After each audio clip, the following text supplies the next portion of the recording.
Om Shri Sai Ram. Good evening to one and all present here. Offering my humble pranams at the divine lotus feet of our dearest Sadguru, Shri Madhusudan Sai. Welcome to all of you. I extend my heartfelt welcome to all of you. Dear Swamiji, thank you for gracing us this evening again on the day 2 of delving into the Manisha Panchakam. It is my privilege to present the recap of the last session held 2 days ago. Swamiji commenced the session by emphasizing on the need to follow the prerequisites of all students who are entering into Vedanta. He also gave a brief summary and explained the meaning of the word Manisha, which also means firm conviction of the mind in Brahman. He also explained the background in which this Prakarana Grantha was delivered by Adi Shankaracharya. He gave a brief description of the 4 Mahavakyas found in all the 4 Vedas and also explained the first shloka in a very simple manner. He also emphasized on the need to practice the teachings of Vedanta and to always remember who we truly are and what our true nature is. Before we begin this evening's proceedings, may we chant the Shanti Mantra together. Om Sahana Vavatu Sahanau Bhunaktu Sahaviryam Karavavahai Tejasvinavadhitamastu ma vidvishavahai. Om Shanti Shanti Shanti. Over to you, Swamiji. Am I audible?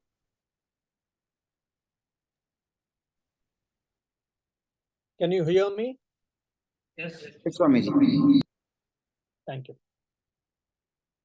Jananim Sharadam Devi Ramakrishnam Jagadgurum Padapadme Tayo Shritva Pranamami Muhurmuhu Namah Shri Yatirajaya Vivekananda Suraye Satchit Sukaswarupaya Swamine Tapaharine. Dear all young Indians, I am very happy to address you all. Today already I finished 2 classes. Morning one on Brahma Sutra, and just before starting your class, I was teaching Vedic chanting along with the meaning. 3rd class now I am taking. After an hour or 2, again I'll be going out for a satsang. Though I knew all these works it was all pre-scheduled. When Chidambar asked me to take the class for you, I readily agreed.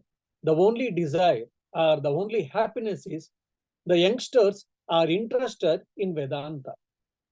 Generally, we have got a wrong established notion that the Vedanta is for the retired people, or it is for the old people, or for the jobless people.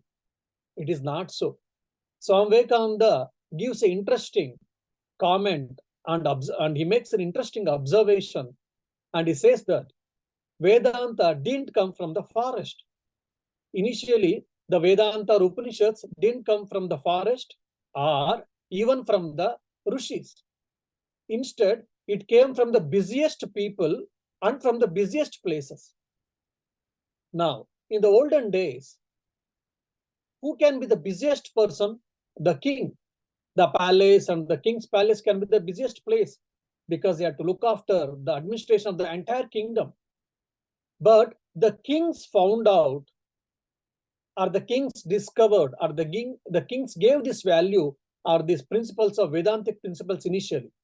Then the rishis learned some of the Vedantic principles from them, and of course, afterwards they improved or they added few other feathers of this Vedanta. So Vedanta is for the busiest people. That's what Swami Vivekananda says. So Vedanta is not only for monks or mendicants or for the people who live in seclusion, which is unfortunately it has become. But Vedanta is for the busiest person. And if I want to become a doctor, by studying Vedanta, I can become the best doctor. And if I want to be an engineer, I can become the best engineer.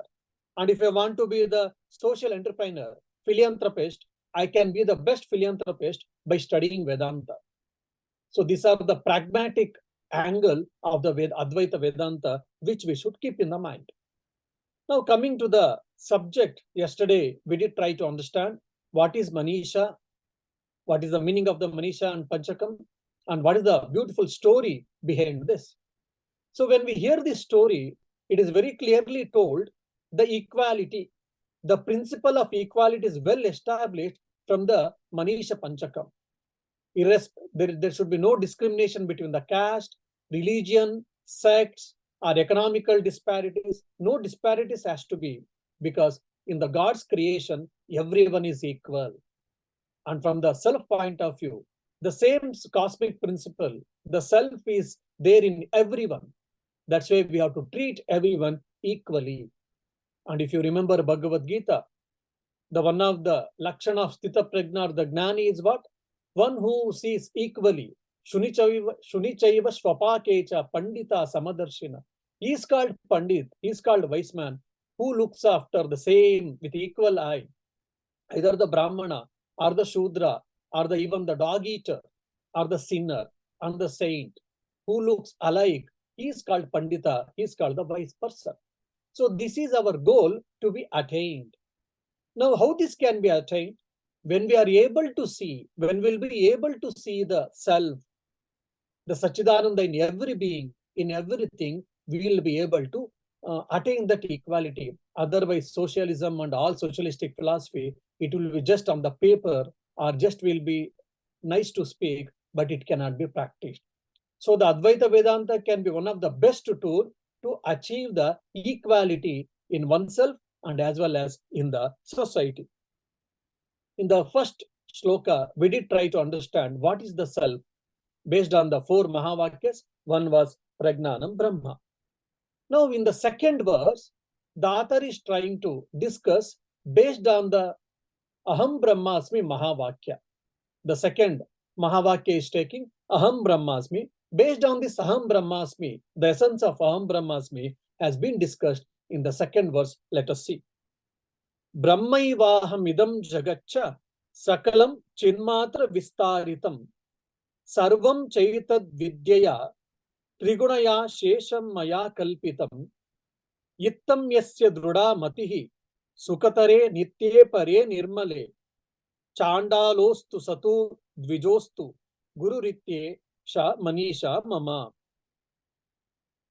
Now, if you remember my previous class, 1 or 2 points, you'll be able to understand the example which I gave with the ocean and the waves. Initially, our understanding will be the ocean and the waves are different. Then when I ask you to cogitate or when I ask you to rethink, when you start thinking deeply, you'll be able to understand the ocean water is appearing as the waves. This is the second point or the second step. Then when I ask you to go still deep, the water ocean alone exists. The waves and the whatever the so-called waves are just, it is an appearance. The waters of the ocean is appearing in a particular form, and that particular form has been named as a wave. That's all. This wave is only it has a name and form. It doesn't have any real appearance. It is only just projection, or it is just an appearance. It is not reality. Then what is the reality? The reality is the only one thing, that is the water in the ocean. So these are the intellectual evolution towards understanding the truth. The same idea has to be now brought into the Upanishads. Upanishads, when they initially say, yes, they say there is a world is made up of Panchabhutas. Panchabhutas has come from Panchatanmatras. Panchatanmatras has come from Brahman and Maya. If you know the theory of evolution in the Vedantic view, you'll be able to understand this. So there is a world. There are so many beings, individual beings and birds, animals, beasts, all these things, yes. And there is a self, there is a supreme self, God, creator. So 3 realities we start with. Then afterwards, we see every human being has got the same material, same entity, which is called self. Only we have got different bodies, but the same self is there. So all the human beings or all the beings are only one, only different reflecting mediums. Then afterwards, the Brahman is appearing as the self or the world, universe. The universe has got different forms and different names, but the Brahman is appearing as the, what you say, world. And there is no essential difference between Supreme Brahman and individual self. So finally, whatever the truth will be, only the self or the Brahman alone exists, all other is just an appearance. This is what we understand from Advaita point. Now, when we see the different schools of philosophy in Indian philosophy, when, like, for example, Charvaka philosophy, it says only materialism, only matter alone is true, the self is not true at all. Then when it comes to Nyaya philosophy, Vaisheshika, Sankhya, Patanjali Yoga, they speak of two realities. One is the self, spirit and self, the other reality is matter. So two independent realities they speak. When it comes to Advaita Vedanta, we speak of only one ultimate reality, that is the self or Atman or Brahman or Satchidananda. So multiple realities, two realities, duality, and there is only one reality. That is what Advaita, non-dualistic philosophy. So this is a different evolution towards the truth that you have to understand, that you have to keep in the mind. And one or two things also I would like to tell. If you see the science, today's empirical science, they say matter is the supreme. From matter, everything has come, including our spirit or consciousness. Oh, consciousness belongs to our brain. They speak of Chidabhasa. They speak of reflected consciousness. They have not come to consciousness, which the Vedanta speaks. Keeping that aside, they are only speaking of matter, material things. The consciousness also has come. They have given a small place where it is in the brain or something. So the whole world, including consciousness, has been emerged from the matter. That's what the empirical science is saying. But the spiritual science is just opposite. We are saying that consciousness alone exists, the self alone exists, the divinity alone exists. From that, everything has been emerged, everything has been created, everything has been projected. From the consciousness, prana's energy has come. The condensed form of energy is what the gross form of energy is matter. Even today, science is accepting. So the Advaita is much more scientific, rational, and logic. So this is the second thing. And the third point, if you have studied the Advaita Vedanta deeply, you will be knowing the Karya Karana Bhava, theory of causation, the relationship between the cause and the effect. Say, for an example, curds. Curd is the effect, product. The curd has come from where? From the milk. So the milk is the cause and the curd is the effect. Now this is the cause and effect. From the milk and curd, how did we get the curd? From milk. We all know that. This is the cause and effect relationship. Now the world, this empirical universe, so-called effect, from where it has come, if you ask, the Advaita Vedantins say it has come from Brahman. Now Sankhyan say it has come from Prakriti. Now Nyaya Vaisheshika, if you ask, they say it is from, just like empirical sense, they say it is from atoms. Atomic theory has been given by Kanada thousands of years before. So there, if you go, there are so many schools of philosophy, Satkaryavada, Asatkaryavada, and then Arambhavada, then Satkaryavada, Brahma Parinamavada, Vivartavada, Prakriti Parinamavada, so many things. Only you should know, you should understand that there is always relationship between the cause and the effect. Now, Vedantins believe that the effect pre-exists in the cause. First point, and the cause is appearing as an effect. The cause is appearing as an effect, that is called Vivartavada. So these 2 or 3 points, if you keep in the mind, then you'll be able to understand the second verse. That's why I gave you all this background. Now, we will go to the verse. So the author is telling, Brahmeva aham. Brahmeva aham. I am Brahman only. Means I am Brahman only. I am not the matter. I am not the body. I am not the mind. I am not the intellect or thoughts. I am not feeling our emotions.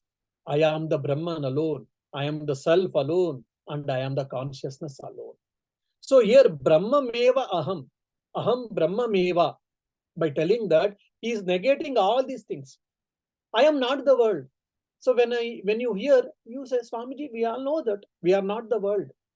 Yes, but though we know, but sometimes foolishly we behave. I think recently there was a small WhatsApp message has sent beautifully. One fellow had sent me a WhatsApp message. It is a very wonderful WhatsApp message. The message was like this: we all bother about the screen guard, about our mobile, and we always take care of the mobile, and any we put a cover and we put a screen guard and we take care, and by mistake, if it falls, if there's any crack, we feel so bad about it. We take care so much of our mobile, but we are very careless about our mind, which is the real instrument.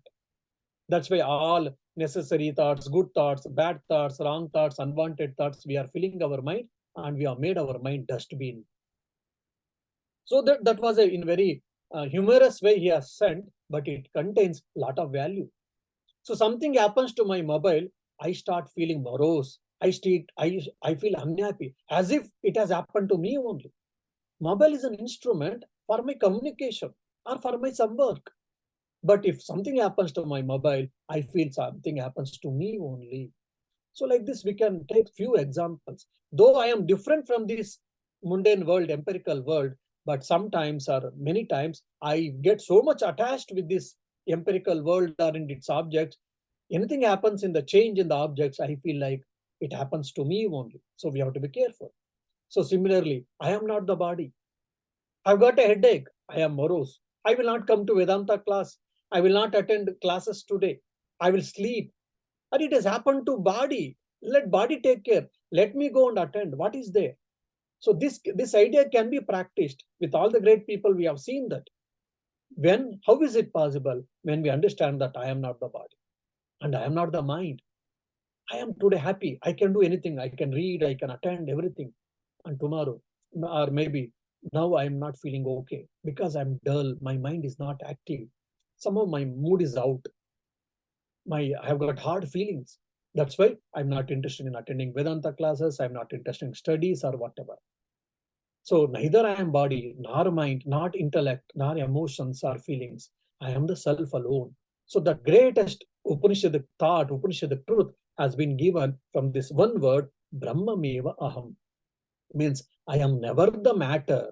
I am not the product. I am the subject. I am not the object. I am the subject alone. This is what given by Brahmameva Aham. Then Sakalam Jagat Chinmatra Vistaritam. So here the Karyakarana Sambandha, theory of causation, will come into picture. So the entire universe is a projection or the manifestation of the consciousness. The consciousness is appearing as the world. The consciousness has been projected as the universe. So this is one of the important theory of the Advaita Vedanta, which we should understand.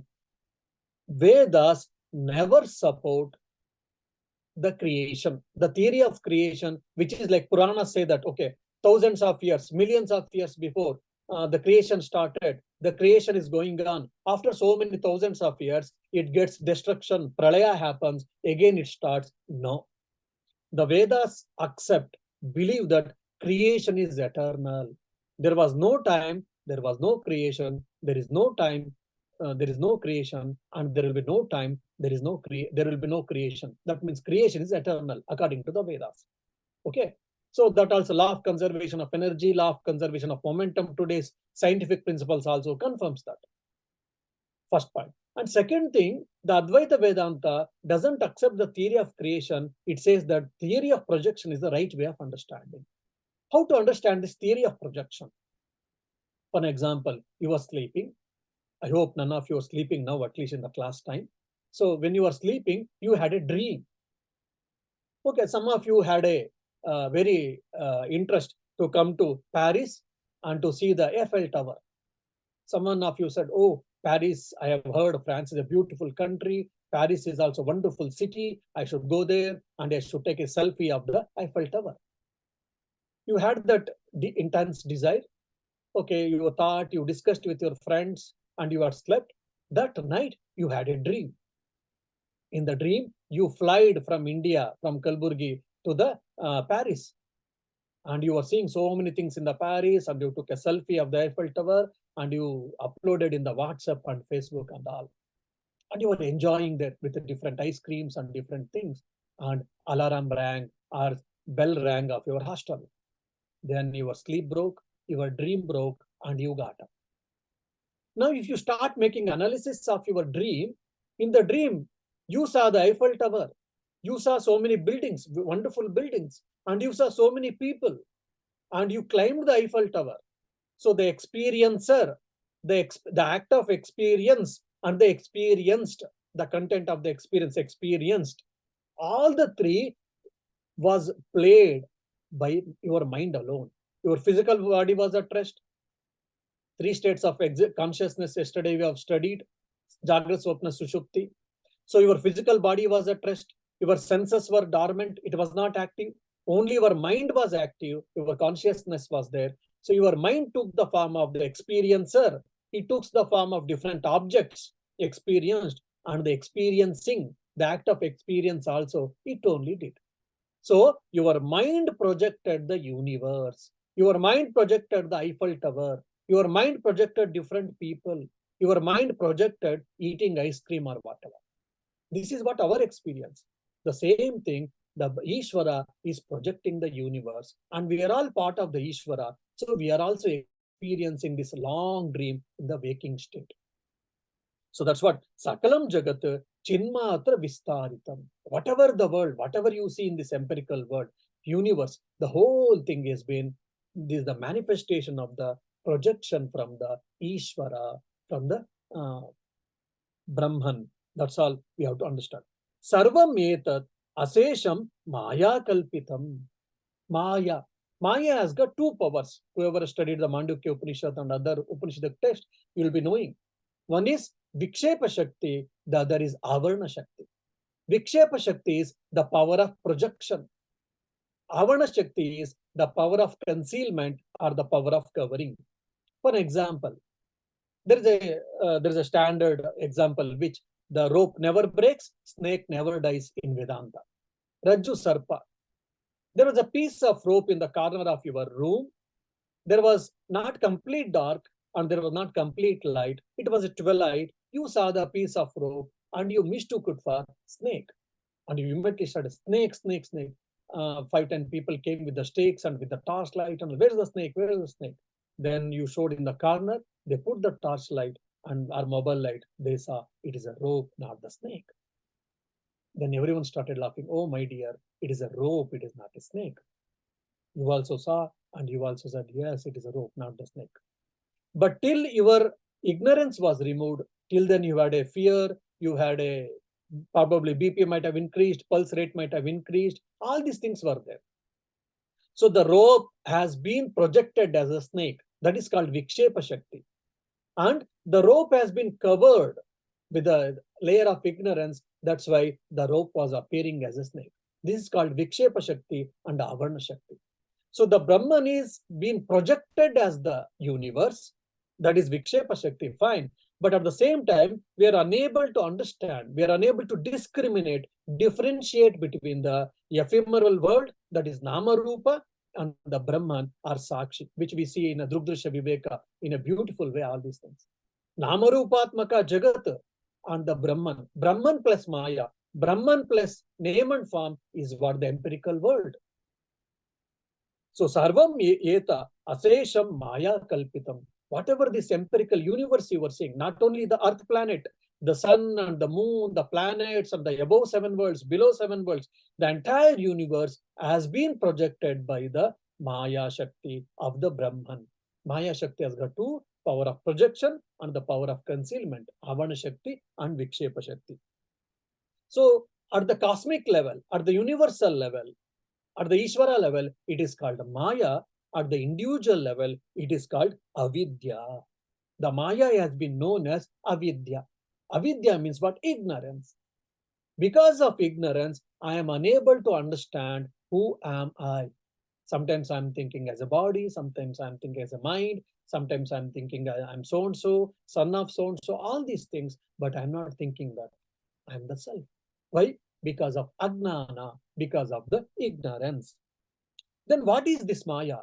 So here he is saying Traigunya. From the Sankhyan theology we have taken from the Sankhyan philosophy, Trigunatmika Prakriti. So this Maya is of three, it consists of three gunas: Sattva guna, Rajo guna, and Tamo guna. This can be understood in different way. For an example, I would like to study more. I'm very composed. I would like to study more and I would like to lead a simple life. I would like to lead a God-centered life, spiritual-centered life. I like spirituality. I want to be a spiritual person. This type of traits and qualities, if you have, that means you're sattvic person. The sattva quality is predominant in you. Someone is very ambitious, is active, he wants to do that, he wants to do this, he wants to achieve, he wants to excel in all the fields, and is restless, quite restless. If that quality is there in anyone, that means his nature is mainly rajas. Rajas is predominant in him. And someone is not interested in anything. He wants to eat, he wants to sleep, he wants to spend some more time, and is not interested in much of the things. But he wants to get all the fruits of action. He wants to stand first in the university, but he doesn't want to read. He's so lethargical, he's so lazy person. So that quality represents the tamas. Now, all these three qualities are there in us. Sometimes sattva guna become predominant. Sometimes rajas can be predominant in us. Sometimes tamo guna can be predominant in us. But one quality will be predominant in us. If you make a careful understanding or examination in us, we'll be able to understand. So from tamas, we have to evolve to rajas. From rajas, we have to evolve sattva. And from tamas, we have to reach the turiya state by becoming Trigunatita. Itham yasya drunamatihi. So whoever knows this fact, they'll be understand that they are the drik, never the drushya. There'll be no little doubt even. Many times devotees have told me, Swamiji, when we are hearing your lecture, we all feel we are self. We are not body, we are not mind, we did not to bother anything in the world and all. But afterwards, after some time, when we hear your lecture, we feel happy, and when we go back to house, then some problem comes in. Again, we forget all our knowledge, or it goes back, and again this worldly things comes into forefront. What should we do? That means the knowledge has not been confirmed. The knowledge has not been not well established. But here he is saying, Itham yasya dudamati. This is my firm conviction. There is no even 0.00001% of doubt I don't have. This is my firm conviction. That is what Adi Shankaracharya is saying. Means Brahman alone exists and the world is it is a projection of the Maya Shakti. Because of the Maya Shakti, the world is only projection, which is not reality. It is on appearance or it is only illusion. This is my firm understanding. Then Sukatare. What is my nature? Okay, I am Brahman. Brahmameva aham, I said. What is this nature of Brahman? If you ask me, okay, I am telling you. Sukatare. Sukatare means here, Sukha means it is not Kannada Sukha. Sukha means here it is blissful, Ananda Rupa. My real nature is what? Ananda, Sachidananda, Ananda Rupa. Nitya, Satchit Ananda, Ananda is Sukatara. Nitya, Nitye means I am permanent. I am always existing. Thousands of years before, were you existing? Yes. Are you existing at present? Yes. After thousands of years, are you existing? Will you be existing? Yes. Swamiji, how can you tell us lie? Because we know that you have got a date of birth and you have got date of death. How can you say that you are eternal? Yes, this body has got a date of manufacture and date of expiry. But when we say nitya, permanent, that refers to self. Self is the subject. It is nainam chindanti shastrani, nainam dahati pavakaha, nachainam kledayantyako, na shoshayati maruta. We all know that. Achedyoyam adayoyam akledya shoshayevacha, nitya sarvagatas achaloyam sanatanaha. We all know this Gita. So that's what that Nitya represents that. Then Pare means absolute. It is not temporary or it is not limited. It is absolute. And Nirmale. Nirmala means it is pure. Nirmala. Any na or va, generally if it adds in a Sanskrit or adds, most of the time it gets a negative meaning. So mala means dirt. Nirmala means it is devoid of dirt. That means it is ever pure. Nirmala. Chandalastu. Let him be a Chandala. The person, he may be a Chandala with his firm conviction, or he may be a Brahmana. Let him be a Brahmana, let him be a Chandala. But Saha Guruhu, I will adore him as a Guru. Why? Because he has got firm understanding, right understanding. Iti mama Manisha. This is my firm conviction. There is no iota of doubt in that. So better you should also not have any doubt. Now we shall go to the third verse.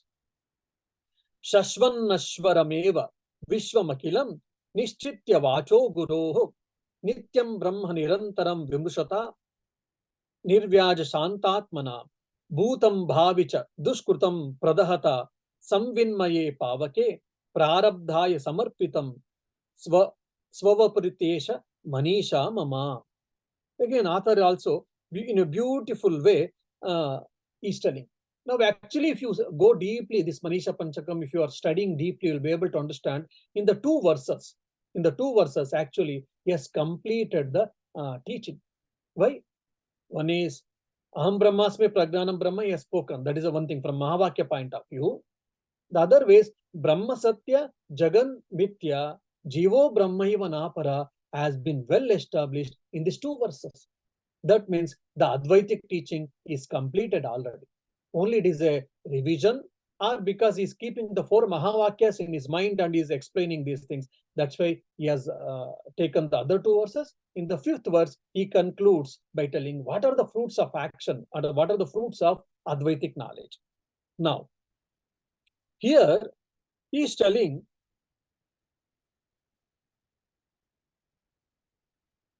that,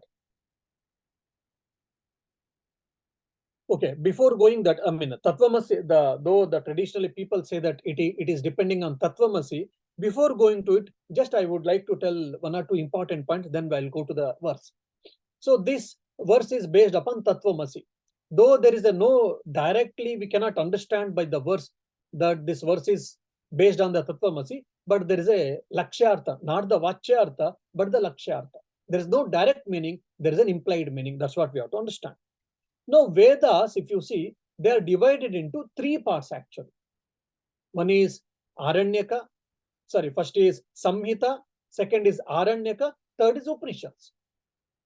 The Samhita represents or it teaches about the Karma Kanda. Karma Kanda about rituals, how to do, what are the mantras we have to tell, and all the gods and goddesses praising all this there.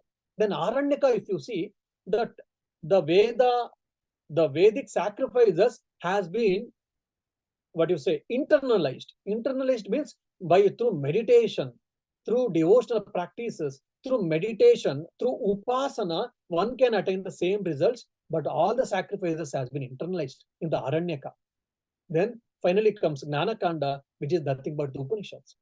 There is not bothered about devotion, he is not, upasana is not bothered about karma kanda, that is sacrifices, is bothered about only the knowledge, the self-knowledge. So that means Karma Kanda, Upasana Kanda, and Gnana Kanda. That you have to understand. Now, in the Karma Kanda, they speak of karma. We have to do actions, why we should do, what actions we should do, what actions we should not do, why we should do, how should do, all these things. And when it comes to Aranyaka, it is Upasana, devotional worship, and Chittaikagrata is attained, all these things. Then when both these two things, if you do properly, then Gnananishta Yogyata you attain. When you get Gnananishta Yogyata, that means you are a fit person to study Vedanta. Then Upanishads comes into your rescue, where you will start thinking about self-inquiry, and you will be able to remove the ignorance, destroy your ignorance, and you'll be able to experience the self. So this you have to keep it in the mind before going to the third verse. Now, Nishchitya. Nishchaya. What is that Nishchaya? Nishchaya is what? Brahma Satya, Jagat Mithya, Jiva Brahmayapa. That is the Nishchaya Gnana. That we have to keep in mind. But what is the conviction he is speaking? Akilam Vishwam Shashvat Nashwaram. The whole creation is constantly perishing. Here, perishing means there's a constantly changing. Heraclitus, if you have studied the Greek philosophy, their Protagoras, Heraclitus, these people are before Socrates. Heraclitus says everything is in flux. There's a continuous change. That even in the Buddhism, Mahayana also, one of the school they speak, there is a continuous change. You cannot take the same water in the river. They give an example. So from that point, they're telling this world, this universe is continuously changing. There is no moment where it is same, similar. Then nirvijya shantatmana.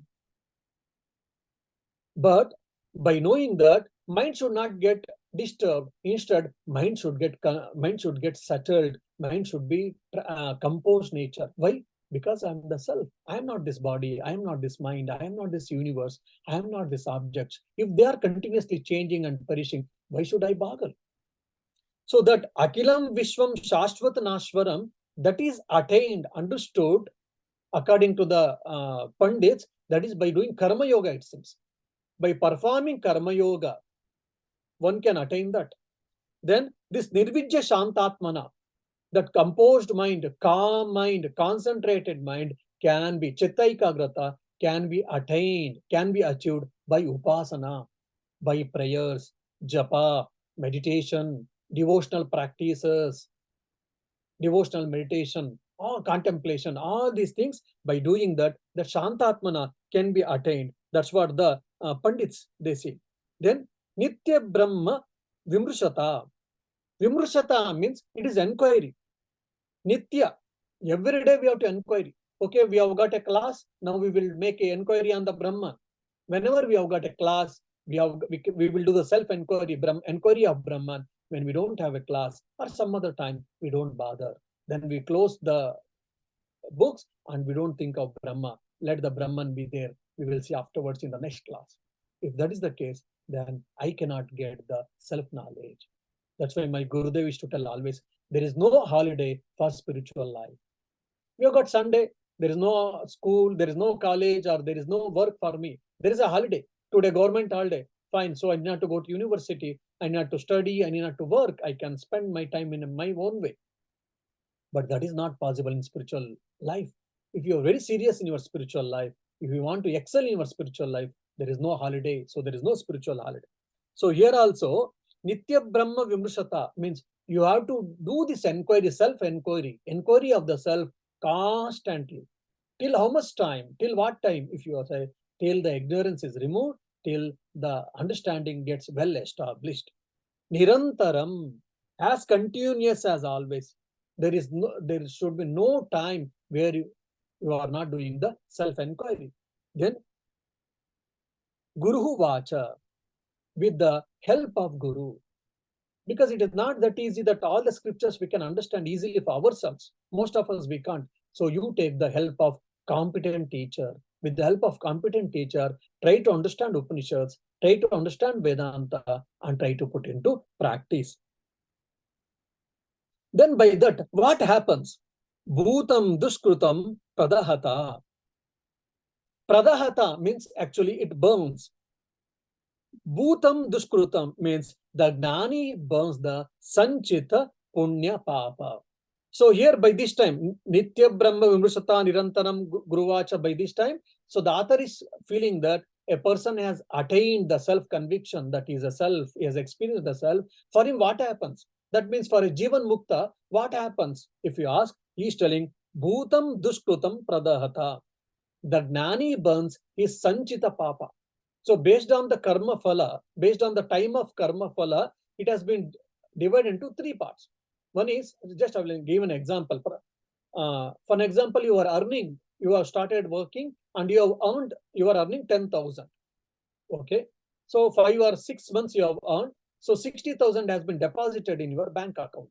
But now you wanted to go to a trip. Then 15,000 you have withdrawn for the trip purpose. So in the 60,000, you withdrew the 15,000, 45,000 is being accrued in your bank. Now 15,000 is there. Till 15,000 getting exhausted, you can go anywhere and you can do whatever you want.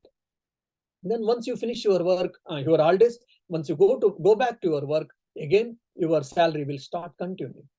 Now the 15,000 is in your hand for which you can spend. That is called prarabdha karma phala, which is there already accrued in your bank account. That is called sanchita karma phala. And now which by future actions, future work, whatever the karma phala you are going to get, just like your salary you are going to get. So similarly, karma phala you are going to get, that is called agami karma phala. So now here, bhutam duskrutam pradahata means by having the Brahmagnana, all the sanchita karma phala has been destroyed. Means whatever the bank balance was there, the bank balance became nil. Then samvinmaya pavake, in the fire of knowledge, in the samvit means it is Brahmagnana or Atmagnana. Pavaka means fire. So in the knowledge of the self-knowledge fire, you have become pure. Your nature is pure already, but whatever the dirt was there, just has been removed. Just like every day we take a bath, so that whatever the dirt has been deposited on our skin, it will be cleaned. So similarly, in the fire of knowledge, when we get burnt, when we get baked, what happens? All the dirt is removed. Means all our ignorance, prejudice, wrong understanding has been removed. Bhavi duskrutancha. Bhavi means agami. Bhavi, agami, duskrutancha means agami punya, agami karma phala. That is agami punya and papa karma phala. Whatever is supposed to get, now it will not get. I will not get anymore. Why? Because I have understood who am I. I am Brahman, I am Atman, I have understood. So whatever work I do, I'll be knowing that neither I am Karta, nor I am Bhokta. My body and my mind is doing. I am not the doer, I am not the enjoyer. I am only Sakshi, I am only witness, I am only Chaitanya Swarupa. When that is the case, even if I am doing any actions, that actions will not deposit any results in me. So no Agami, no Prarabdha, no Sanchita, no Agami. Then what about Prarabdha? Prarabdha Samarpitam. But Prarabdha, whatever is there, that has to be exhausted. For this life, like just like 15,000 is in your hand, you have to exhaust. So for this life, when I'm getting into this life, so I have withdrawn some amount of karma phala. So till getting exhausted, punya or papa, I have to leave, and this body will continue to exist. I have to exhaust that prarabdha karma phala. Swa vapu. Then this body is handed over to prarabdha. Means body has to experience either good or bad action. Whatever is the prarabdha karma phala, it has to experience. Iti mama Manisha. It is adorable as my guru. This is my firm conviction. This is my confirm conviction. Means the author is telling, after attaining Jivan Mukta, so if by living in this empirical world, in this body, you can attain the self-knowledge, and your deposited earlier actions results will be destroyed. No more fresh accumulation will be there. But whatever the prarabdha karma phala is there, that you have to pay. No, this is one of the important point we have to understand. Many times we feel, Hare, he was a Brahmagnani. He was such a righteous person. He was such a great, noble person. But still he had to suffer. Why it is? Why God is merciless? Why God doesn't have any mercy? How can people, such a good people, pious people, has to suffer? Here you will get an answer, because he has to exhaust his karma phala. Either in this life or in the previous life, he had done some bad action. As a result, he is exhausting his karma phala. He has finished. He has attained self-knowledge. He has attained God realization. But he has to exhaust his karma phala. That's why he is suffering or struggling or whatever. Now in the fourth verse, he will conclude his Vedantic teaching. Now Pragnanam Brahma over, then Tattvamasi over, Ahamasmi Brahma is over, then Ayamatma Brahma is the only one left out. That has been explained in the fourth verse. Now let us try to understand the fourth verse. Yatiryang Naradevatabihi Iha Mityanta Sputa Gruhyate Yadbhasa Hrudayaksha Deha Vishaya Bhanti Svato Chetanaha Tambasyehi Pihitarka Mandala Nibham Smurtim Sada Bhavayan Yogi Nivruta Manasohi Guru Rityesha Manisha Mama. Now let us try to understand the fourth verse. Here I don't think I am Atma Brahma has been explained here. Spurtihi. Spurti means consciousness. Just like Samvid, self-knowledge or consciousness, Spurtihi also means Chaitanya or consciousness. Yet Bhasa Bhanti. Because of the consciousness alone, everything has been lightened, everything we can know, everything has become sentient. So this is a wonderful explanation which we have to understand. For an example, now all of you are in your some particular hall or particular room you are sitting. Now if I ask you what you are seeing, then you will say, Swamiji, first I am seeing myself, my body. Then I am seeing my friends who are sitting next to me. Then I am seeing so many tables, chairs, bags, and some lights, maybe AC, operators, then wall clocks, screens, so many things I am seeing. I said, fine, you are seeing all these things, you have given a list. Then I ask you, do you seeing anything else? Please tell me. Then you try to see here and there. Oh, sorry, Swamiji, one or two things we had left out, and you gave a list. Then I said, okay, but still, did you leave anything which you were seeing, please? Then every nook and corner you saw, everywhere. Swamiji is seeing something else because of his yogic power or what? Why is he asking? No, Swamiji, we are not seeing anything else. Then I said, no, please look into it. Then you say, no. Then I say, light. Because of that light only you are seeing everything, but we are not recognizing it. Because of that one light, I am seeing 100 things in the room. I am able to recognize, I am aware of the 100 things, but I am not aware of the light, by which alone I am able to see all these things which are in the room. So now the Advaita Vedanta is asking us to shift from the things to the light. That means from the matter to the spirit. From the consciousness alone, everything has become sentient and everything has become lighted, everything has become aware of, but we are unable, we are not recognizing, we are not bothering about the virginal awareness, virginal consciousness, virginal light. That is what the author is trying to tell you. Yad bhasa bhanti, by which the whole world has been lighted, by which the whole world is becoming aware of, by which the whole world is appearing as sentient. Every animal, everything has become sentient, but it is not so. Only the sentiency belongs to the consciousness, not for the universe, not for this empirical world. Hradaya means mind.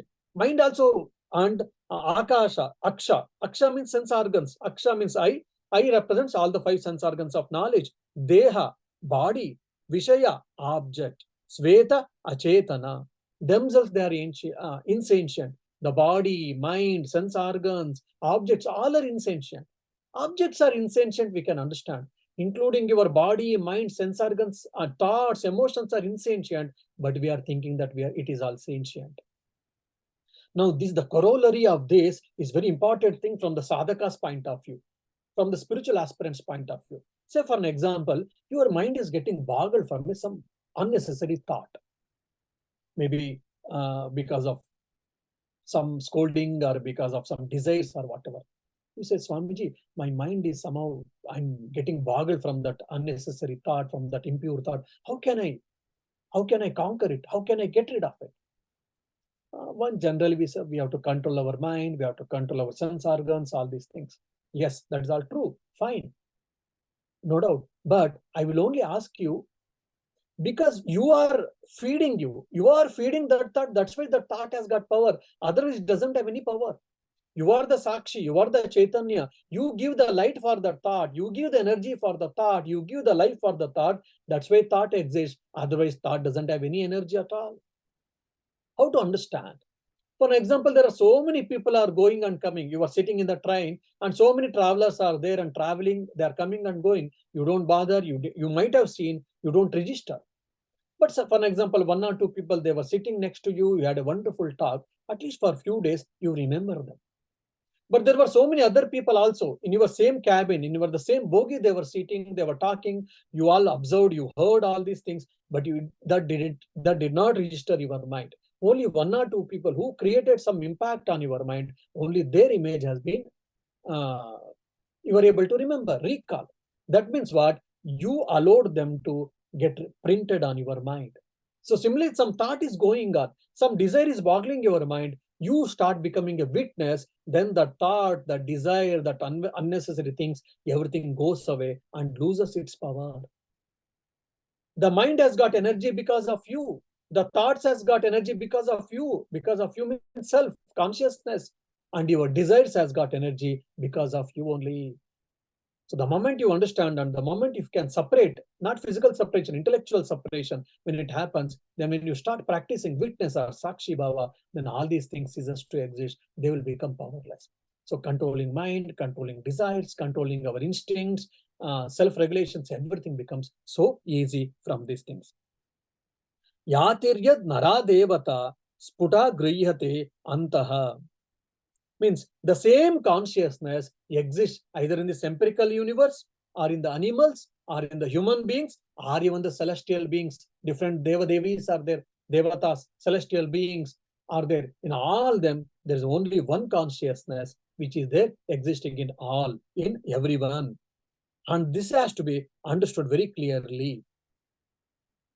Tam bhasye bihita arka mandala nibbham spurtim. That consciousness is covered by organs. We have to understand here. Bihiti means covered.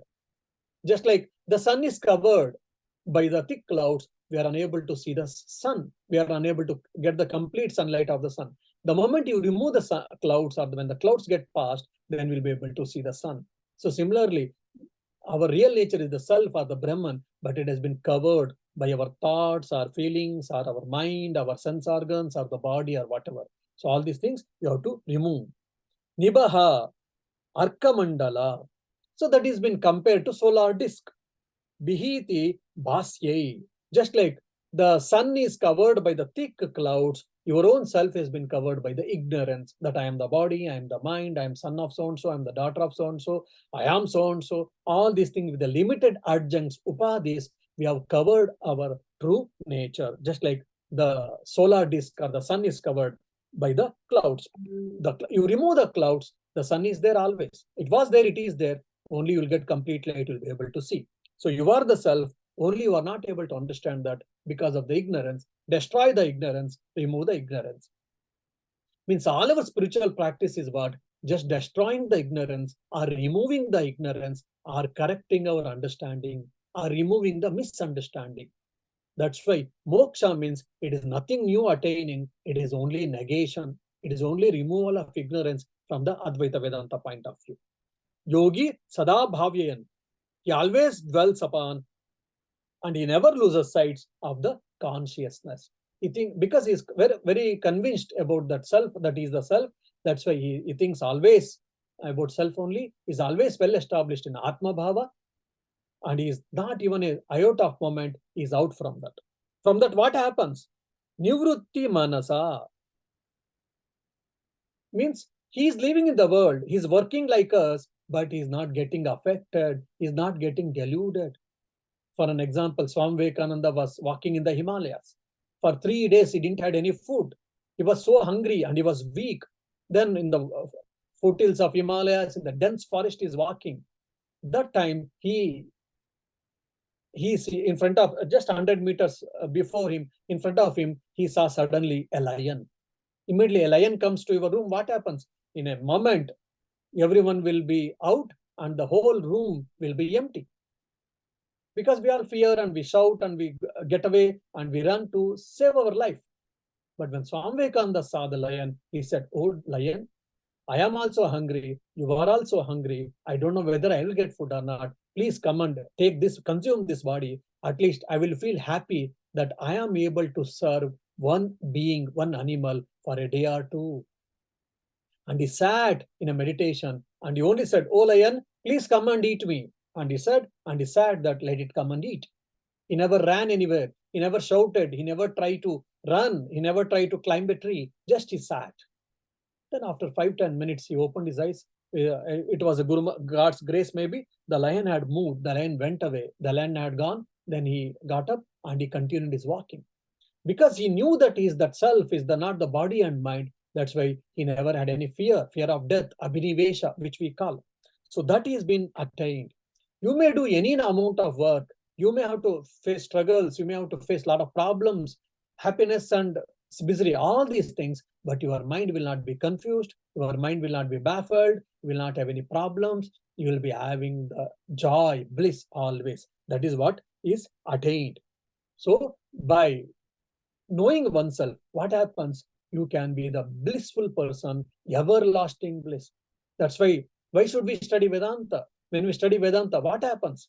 Paramananda Prapti, Atyantika Dukkha Nivrutti. This is the aim of Vedanta, goal of Vedanta. Atyantika Dukkha Nivrutti. Complete cessation of all sufferings or misery. One is that. Then Atyantika Dukkha Nivrutti, Paramananda Prapti. The complete attainment of the bliss, everlasting bliss. Today I am happy, yesterday I was happy, tomorrow I am happy, day after tomorrow, no, not like that. Everlasting bliss. There is no moment where I am not happy. Such a bliss can be attained or achieved by knowing who am I. Now we shall try to go to the 5th verse. Yet saukyam buddhi lesha leshata ime shakradayo nivrutaha yacchitte nitaram prashanta kalane labdva munir nivrutaha yasmin nitya sukam budhau galitadir brahmaivana brahmavit yah kaschitsa surendra vanditapado nunam manisha mama. So this is almost, it is the end of it, and just only is telling the Palashruti. Shankaracharya, by understanding this, what happens? Shakradaya niriti means people like Indra, whatever he enjoys the Ananda, it is only the reflection of this Brahmananda. Whoever studied the Taittiriya Upanishad, if you have studied in the Brahmananda Valli, Brahmananda Mimamsa, you might have said, like Ashishto, Drudishto, Balishta, a person who has got a good amount of health and he has got wealth, he has got good family, everything is perfect and he enjoys his life for 100 years. So whatever the total amount of Ananda, happiness he has enjoyed, if you compare, then in the Pitraloka, it is 100 times more. Then Gandharvaloka, it is 100 times more.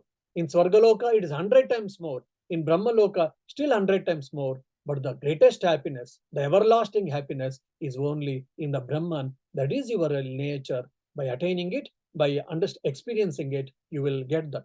That's what we have understood in Taittiriya Upanishad. So here, even whatever the Indra, by sitting on the throne, whatever is experiencing that happiness, that is only a fraction of it from the Brahman, from the self. Saukyam buddhi. Saukyam buddhi is with the original Ananda. That is Brahmananda, the ocean of bliss. Lesha lesha. That small reflected version or a part is seen in a different people, in our different works, in our different power, position, name, fame, celebrity. I want to be a celebrity. I want to be a millionaire. I want to be a wealthy person. I want to be a well-recognized person. All these type of desires we have got. Why? Because from this we think that we can be happy, we can be secure. That's the reason. Then Muni nirvitaha. But whereas the wise person is always happy, by knowing the self, he will be happy. His happiness doesn't depend upon anything. When we are small children, probably we would have asked for chocolates, and if parents didn't give, then we were unhappy. We asked for toys. My father didn't purchase a toy for me. I was unhappy. Our student time in a school, I'm supposed to read. I'm supposed to study. I'm supposed to prepare for exams. I may not be happy. Oh, when will I grow? When will I come out from this university so that I can be happy? I need not to study. I will work and I will get my pocket money and I can spend a lot of time in our own way. I can spend money in my own way, we think. But once we start working, then we'll understand student life is the golden life. So we always think that, okay, there, by achieving that, I will be happy. By achieving this, I will be happy, etc., etc. But we are going further. We will understand that no, there will be limited happiness in all these things, worldly pursuit. There is no complete happiness. The complete bliss is only the inside. That's what Paranchikani, Vitranat Swayambhu, Parang Pashyatina Antaratman, Kaschidhira Gatmana Mekshata, Avrta Chakshur Amratvam Ichan. In the Upanishad, we have studied that only few people will understand that. they will go inside, because the real Ananda is in inside. That is my real nature. Labdva, having got that Muni, Mananath Muni, one who is contemplation about it, one who has attained that, Yad chitte nitararam prashanta kalane. And there is no disturbance in him. He is well established, well composed. He is not disturbed. His mind is not agitated. So by attaining Brahmagnana, he will be complete person. He will be experiencing the everlasting bliss, and his mind doesn't get disturbed. His mind is not of any wants, basically. Yasmin sukha nitya ambudo kalidadihi. Means just like when you got millions of rupees, then you feel that almost you have got for your life. You don't bother much. You may not bother much, at least for some given point of time. So like this, the Brahmagnani has got that Ambudi. He has got the ocean of bliss in his hands, at his fingertips. Then he doesn't want anything. He doesn't aspire for anything. He doesn't want anything. Na Brahma Vidu. But if you are not a Gnani, you will not get no more a Gnani. Brahmeva, Brahma himself from the standpoint of consciousness. Yakaschit, whoever has discovered this fact, I am Ananda, I am Brahman, then Surendra Vandita Pada, his feet are adorable to even Indra. Indra even respects such a Brahmagnani, it seems. All Devanu Devatas will accept this Brahmagnanis. Probably if you have studied Kathopanishad, the Yama says that, oh, you are Nachiketa, you have asked about this self-knowledge, Brahmagnana. Even Devatas, they do not know. They are far behind. Please don't ask this. If you want anything else, I will give you, but don't ask this. So the Brahmagnanis are worshipped even by Devatas. So you'll be, if you are a Brahmagnani, you'll be worshipped by everyone. Iti nonam Manisha mama. This is my firm conviction. Means you'll be happy always. You will not be agitated. You will not be restless. Your mind will not be want of anything, and you'll be free from birth and death, and you'll be complete man. Even the Devatas, they will worship you. You'll be the happiest person. This is what you are going to get from Brahmagnana. So this is the best results which you can get in this empirical world. So aspire for that, the best thing. Why do you ponder, and why do you boggle, and why do you waste your time for this limited things which is there in this empirical world? That is what the implied meaning of this, the fifth verse, which is nothing but the false Shruti. Om Shanti Shanti Shanti Harihi Om Tat Sat Shri Rama Krishna Arpanamastu.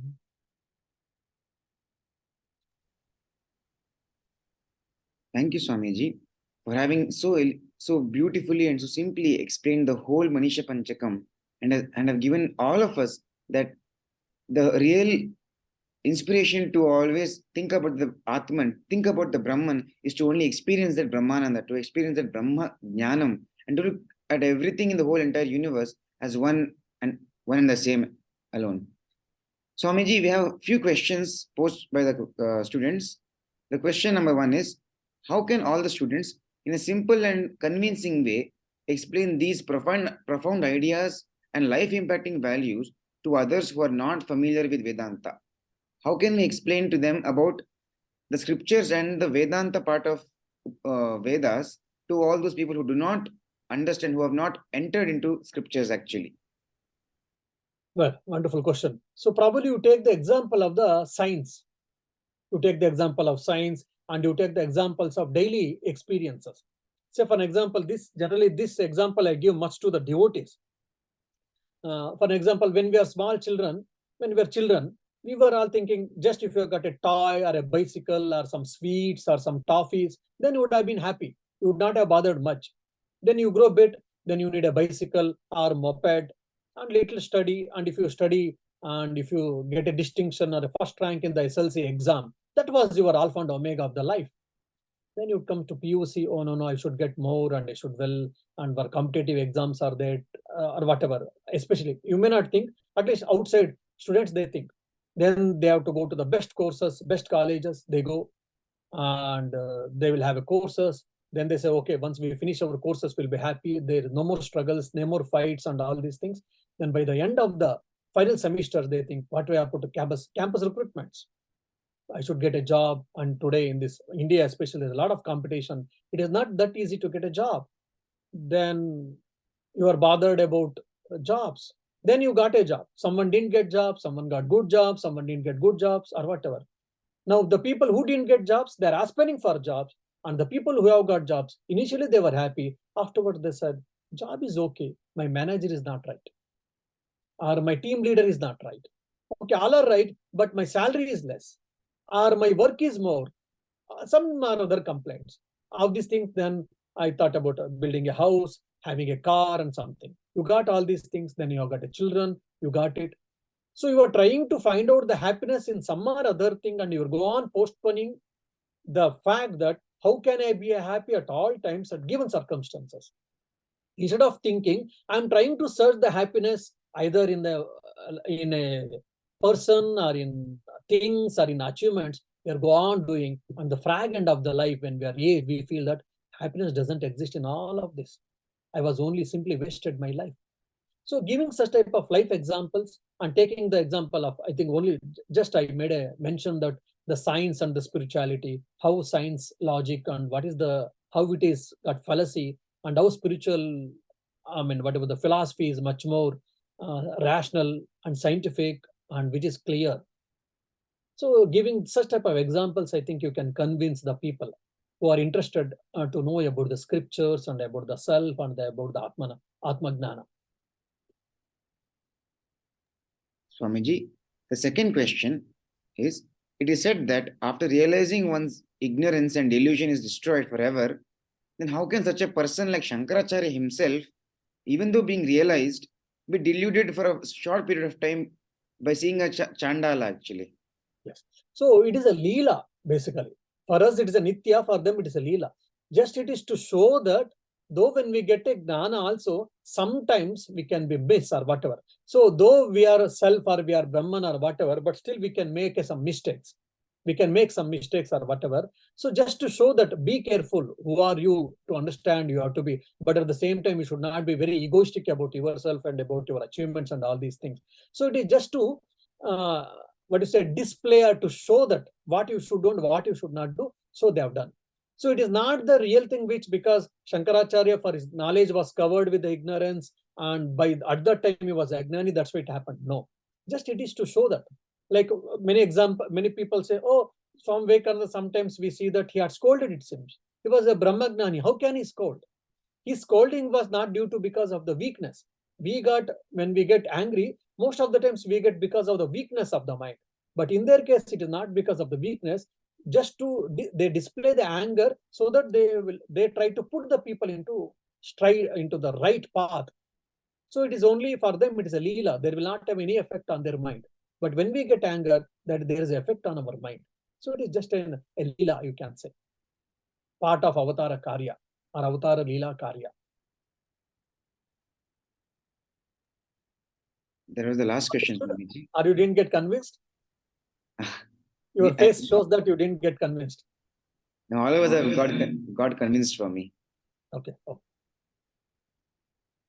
So this brings us to the end of this session of Manisha Panchakam. And on behalf of all the staff and students and administration of the Sri Satsai University of Human Excellence, I thank Swamiji for having graciously accepted to teach us this Manisha Panchakam. And I hope and pray that all the students benefit from this and at the end attain that oneness with Brahman and always experience the joy of Brahman at all points of time in their lives.